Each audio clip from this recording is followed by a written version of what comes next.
You're listening to the weekly Bible lesson from the Plainfield Christian Science Church Independent, Plainfield, New Jersey, the United States of America. This is the lesson for Sunday, September 20, 2020. Subject: Matter. The golden text is from Acts. It is more blessed to give than to receive. The responsive reading, Psalms. The Lord reigneth. Let the earth rejoice. Let the multitude of isles be glad thereof. The heavens declare his righteousness, and all the people see his glory. Confounded be all they that serve graven images, that boast themselves of idols. Worship him, all ye gods. For thou, Lord, art high above all the earth. Thou art exalted far above all gods. Light is sown for the righteous, and gladness for the upright in heart. Rejoice in the Lord, ye righteous, and give thanks at the remembrance of his holiness.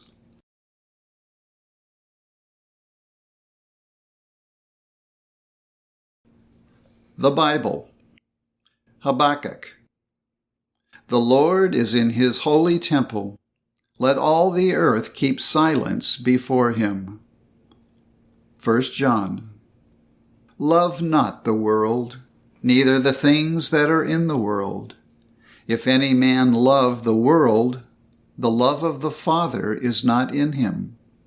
For all that is in the world, the lust of the flesh, and the lust of the eyes, and the pride of life, is not of the Father, but is of the world.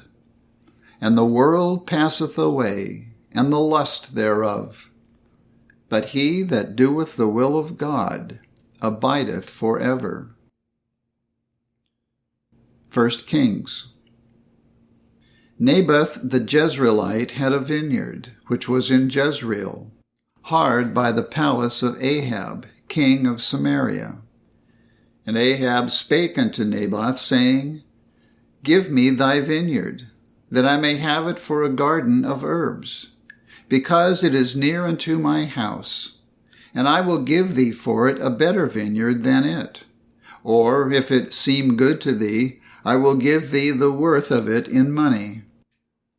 And Naboth said to Ahab, The Lord forbid it me, that I should give the inheritance of my fathers unto thee. And Ahab came into his house heavy and displeased, and he laid him down upon his bed, and turned away his face, and would eat no bread. And Jezebel his wife said unto him, Dost thou now govern the kingdom of Israel? Arise, and eat bread, and let thine heart be merry. I will give thee the vineyard of Naboth the Jezreelite. So she wrote letters in Ahab's name, saying, Proclaim a fast, and set Naboth on high among the people. And there came in 2 men, children of Belial, and sat before him. And the men of Belial witnessed against him, even against Naboth, in the presence of the people, saying, Naboth did blaspheme God and the king. Then they carried him forth out of the city, and stoned him with stones, that he died. And the word of the Lord came to Elijah the Tishbite, saying, Arise, go down to meet Ahab king of Israel, which is in Samaria. Behold, he is in the vineyard of Naboth, whither he is gone down to possess it. And Ahab said to Elijah, Hast thou found me, O mine enemy?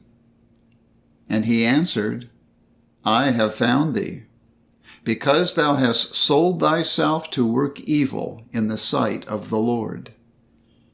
And it came to pass, when Ahab heard these words, that he rent his clothes, and put sackcloth upon his flesh, and fasted.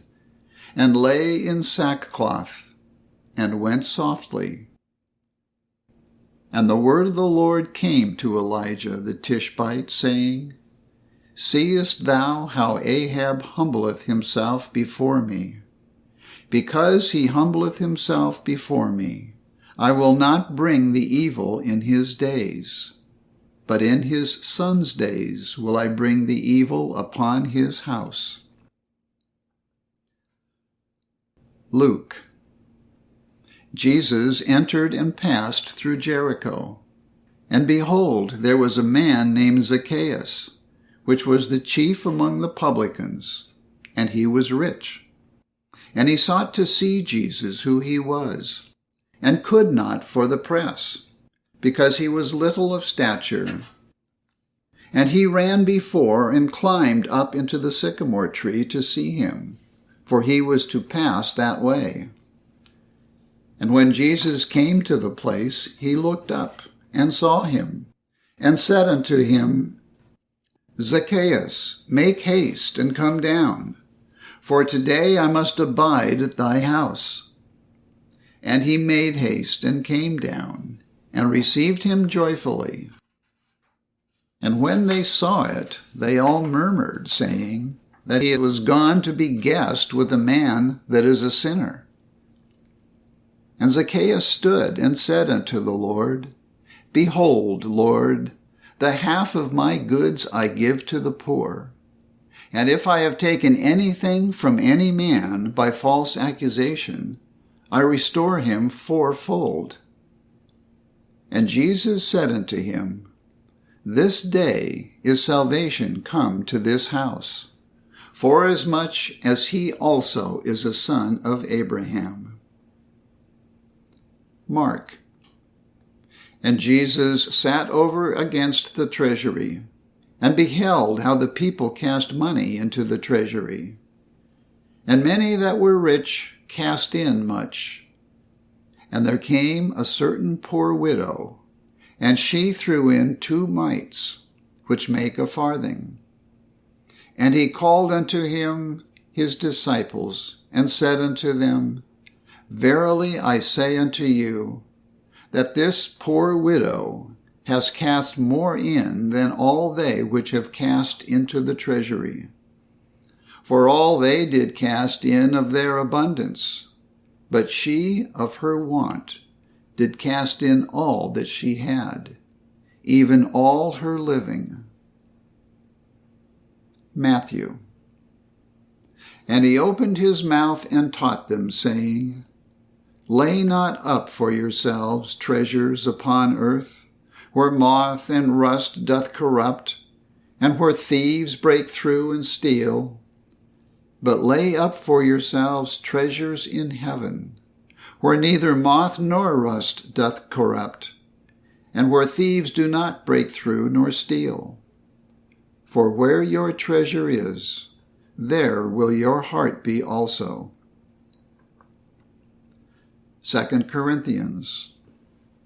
But this I say, he which soweth sparingly shall reap also sparingly, and he which soweth bountifully shall reap also bountifully.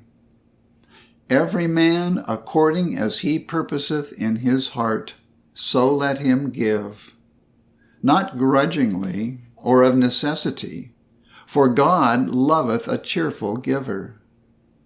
And God is able to make all grace abound toward you, that ye, always having all sufficiency in all things, may abound to every good work. As it is written, He hath dispersed abroad, He hath given to the poor, His righteousness remaineth forever. And he that ministereth seed to the sower, both minister bread for your food, and multiply your seed sown, and increase the fruits of your righteousness, being enriched in everything to all bountifulness, which causeth through us thanksgiving to God.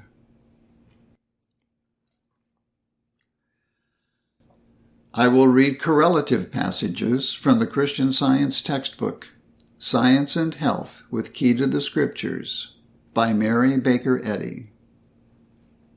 Question: what is the scientific statement of being? Answer: there is no life, truth, intelligence, nor substance in matter. All is infinite mind and its infinite manifestation, for God is all in all. Spirit is immortal truth. Matter is mortal error. Spirit is the real and eternal. Matter is the unreal and temporal. Spirit is God, and man is his image and likeness. Therefore, man is not material. He is spiritual. Whatever is material is mortal. To the five corporeal senses, man appears to be matter and mind united. But Christian Science reveals man as the idea of God, and declares the corporeal senses to be mortal and erring illusions.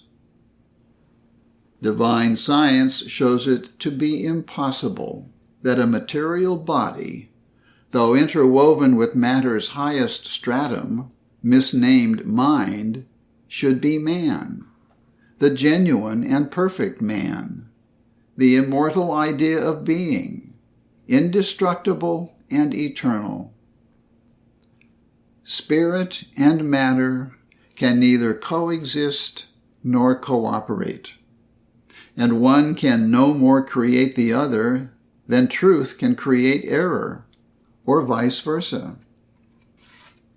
In proportion as the belief disappears that life and intelligence are in or of matter, the immortal facts of being are seen, and their only idea or intelligence is in God. Spirit is reached only through the understanding and demonstration of eternal life and truth and love. A logical and scientific conclusion is reached only through the knowledge that there are not two bases of being, matter and mind, but one alone, mind.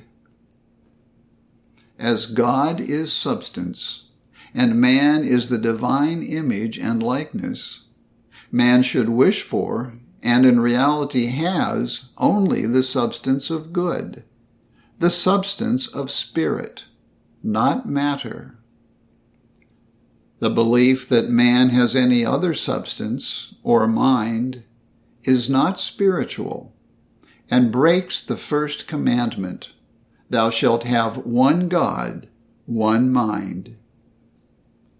Delusion, sin, disease, and death arise from the false testimony of material sense, which, from a supposed standpoint outside the focal distance of infinite spirit, presents an inverted image of mind and substance, with everything turned upside down.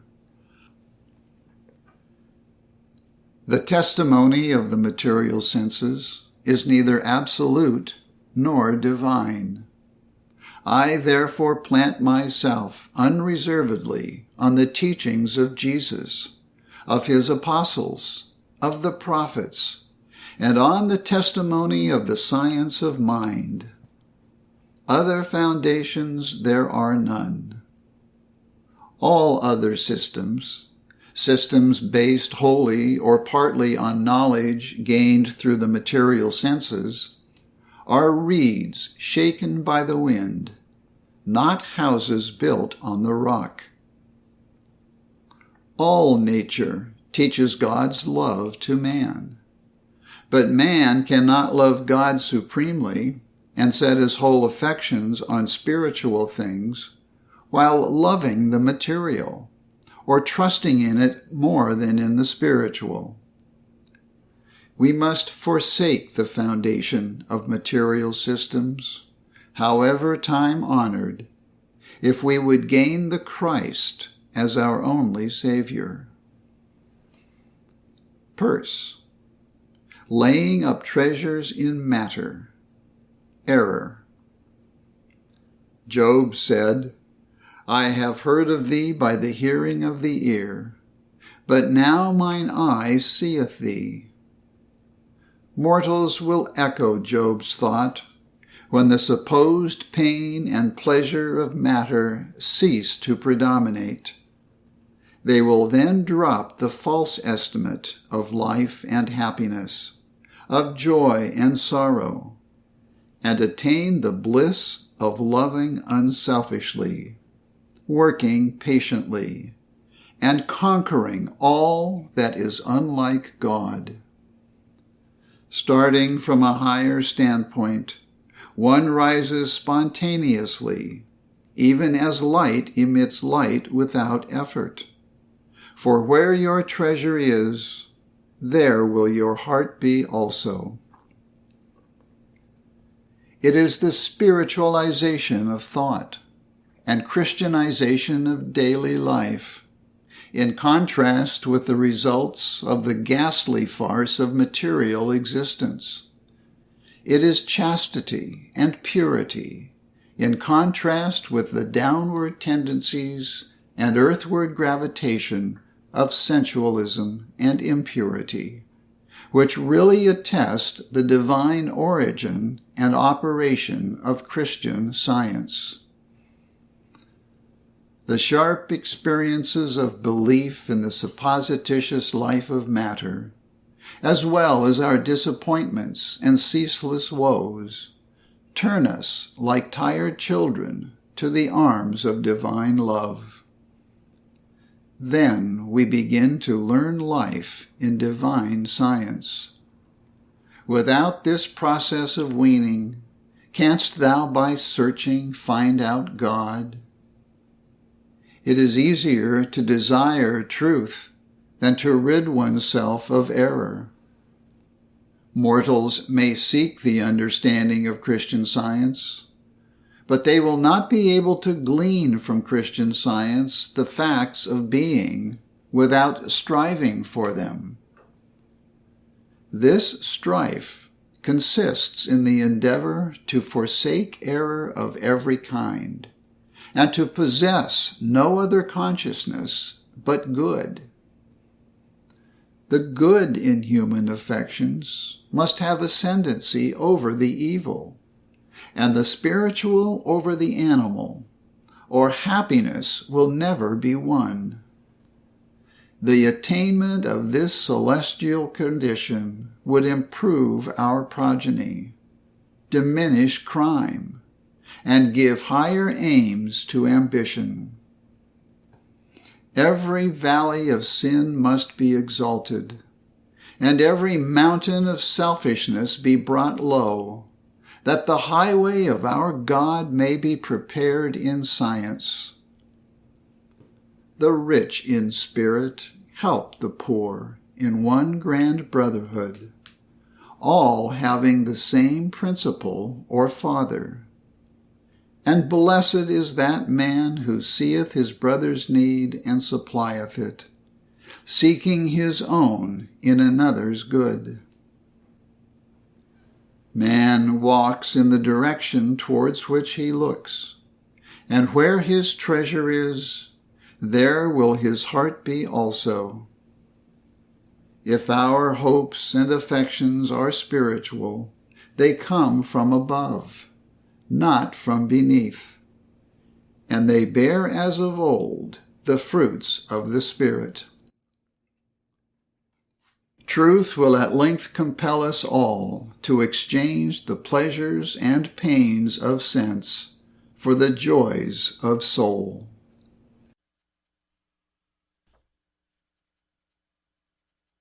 I will now read the 3 daily duties by Mary Baker Eddy as given in the Church Manual. Daily Prayer. It shall be the duty of every member of this church to pray each day, Thy kingdom come. Let the reign of divine truth, life, and love be established in me, and rule out of me all sin.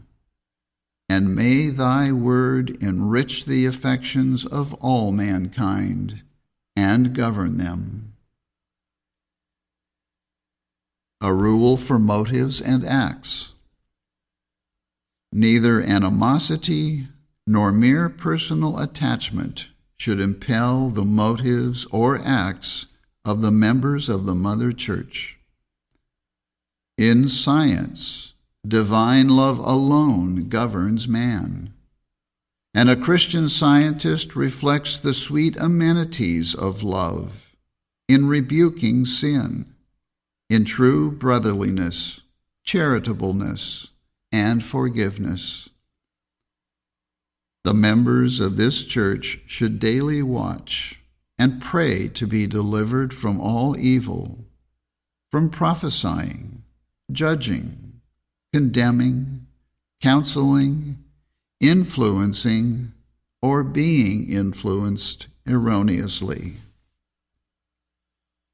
Alertness to duty. It shall be the duty of every member of this church to defend himself daily against aggressive mental suggestion, and not be made to forget nor to neglect his duty to God, to his leader, and to mankind. By his works he shall be judged, and justified or condemned. And from Science and Health, with Key to the Scriptures, by Mary Baker Eddy.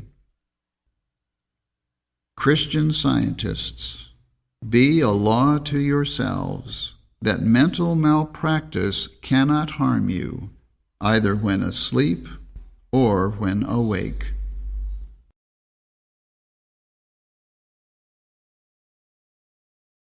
This Bible lesson is prepared by the Plainfield Christian Science Church Independent.